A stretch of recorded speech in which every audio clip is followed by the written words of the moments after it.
নমস্কার প্রিয় বন্ধুরা, দেখুন এখানে আমি দুধ জাল দিচ্ছি। এটা কিন্তু খাঁটি গরুর দুধ। আর এই দুধ দিয়ে আমি আজকে দুধ পিঠে তৈরি করব। তো দুধ কিন্তু আমার অনেকটা জাল হয়ে গেছে। এখন আমি এখানে যে দেখুন খেজুরের গুড় নিয়েছি কুড়ি করে, এই খেজুরের গুড়টা দিয়ে দেবো মিষ্টির জন্য। এখন আর একটু ভালোভাবে আমি জাল দিয়ে নেব।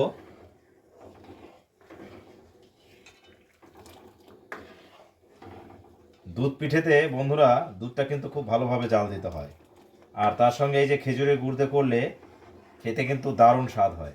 আর এই শীতের মরশুমে পিঠে খেতে কিন্তু বেশ ভালো লাগে।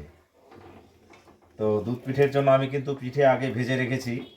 তো ওই পিঠেগুলোই আমি এখানে দুধের মধ্যে ছেড়ে দেব যখন দুধটা আর একটু ভালোভাবে জাল হয়ে আসবে।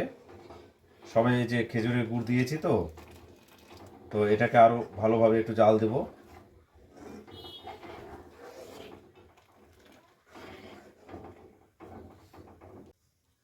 তো বন্ধুরা দেখুন দুধ কিন্তু খুব সুন্দর জাল হয়ে গেছে।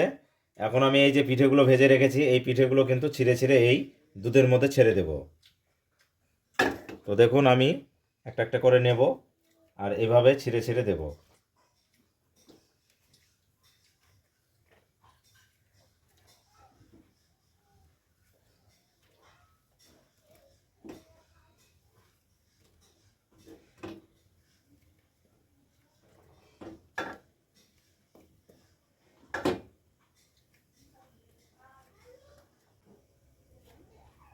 তো বন্ধুরা এই যে পিঠেগুলো ছিঁড়ে ছিঁড়ে দিচ্ছি।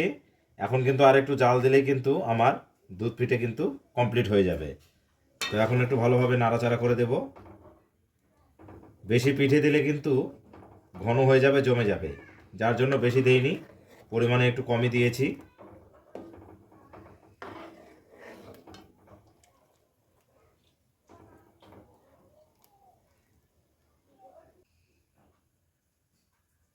তো বন্ধুরা দেখুন খুব সুন্দর কিন্তু দুধ পিঠেটা জাল হয়েছে, দুধের উবাল চলে এসেছে এবং পিঠেগুলোও কিন্তু অনেকটা নরম হতে শুরু করেছে। তার মানে আমার দুধ পিঠে কিন্তু হওয়ার দিকে। তো এখন আমি ফ্লেভারের জন্য কয়েকটা সাদা এলাচের গুঁড়ো করে নিয়েছি, দিয়ে দেবো।